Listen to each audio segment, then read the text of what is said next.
జంగారెడ్డిగూడెంలో శ్రీ నూకాలమ్మ అమ్మవారి దేవస్థానంలో 62వ ఉగాది వార్షిక జాతర మహోత్సవాలు అత్యంత వైభవంగా శాస్త్రోక్తంగా వేదోక్తంగా జరుగుతున్నాయి.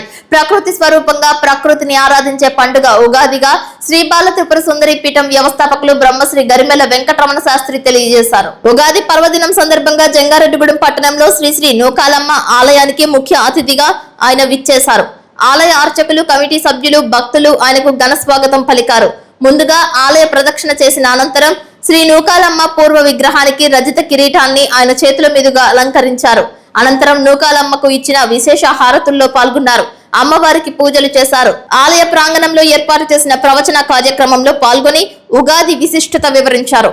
యుగానికి ఆదిగా పిలువబడే ఈ పండుగ ప్రకృతితో ముడిపడి ఉందని, ఉగాది పచ్చడిలోని షడ్రుచుల సమ్మేళనం, జీవితంతో ముడిపడిన కష్ట సుఖాల మిళితమని, జీవితంలో అన్ని చవి చూసిన భావన కలుగుతుందని, ఉత్తమమైన జీవితం కొరకు భగవత్ సేవ తప్పనిసరి అని అన్నారు. మనిషి ఎలా ఉండాలి, ఎలా ఉండకూడదు అనేది సవివరంగా వివరించారు. పంచాంగం శ్రవణం విశిష్టతను తెలిపారు. జరగబోయే స్థితిగతులను ముందుగా ఊహించడం ద్వారా అప్రమత్తతో ఉండే అవకాశం ఉంటుందని అన్నారు.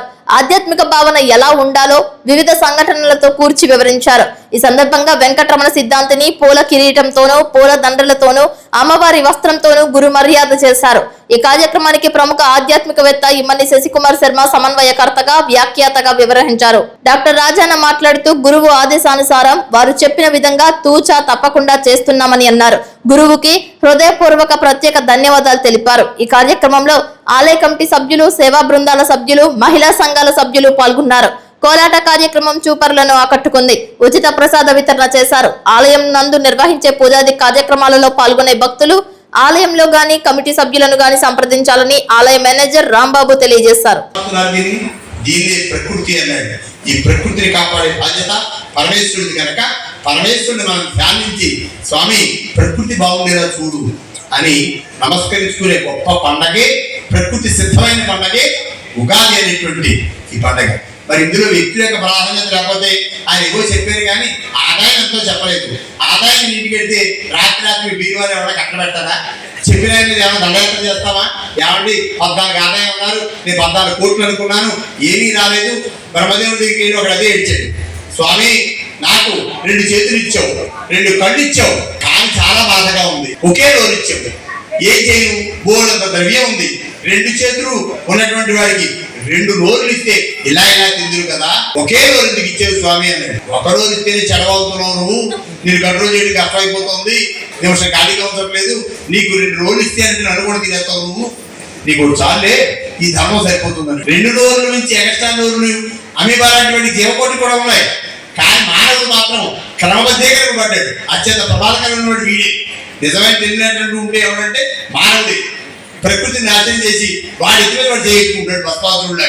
అందువల్ల ప్రకృతి శాంతిగా ఉంటే ఈ యొక్క దేవాలయం ఎందుకు అంటే రోడ్డు వెళ్ళేవాడు అనేక వ్యాధుల్లో, అనేక బాధల్లో, అనేక కంగారులో పని అవుతుందా అవదా, కోర్టుకి వెళ్ళేవాడు, హాస్పిటల్కి వెళ్ళేవాడు, వేరే చోట స్కూల్కి వెళ్ళేవాడు మంచి మార్కులు రావాలి స్వామి నా అమ్మవారు దండం పెట్టి వెళ్ళిపోతున్నాడు. కోర్టుకి వెళ్ళేవాడు విజయం చేకూర్చుదని దండం పెట్టి వెళ్తున్నాడు. హాస్పిటల్కి వెళ్ళేవాడు ఆరోగ్యం బాగుండేదని చూడుదని దండం పెట్టి వీళ్ళందరి కోరికలు ఆవిడ చూస్తోంది. అక్కడ కూర్చుని అందరినీ అనుగ్రహిస్తోంది.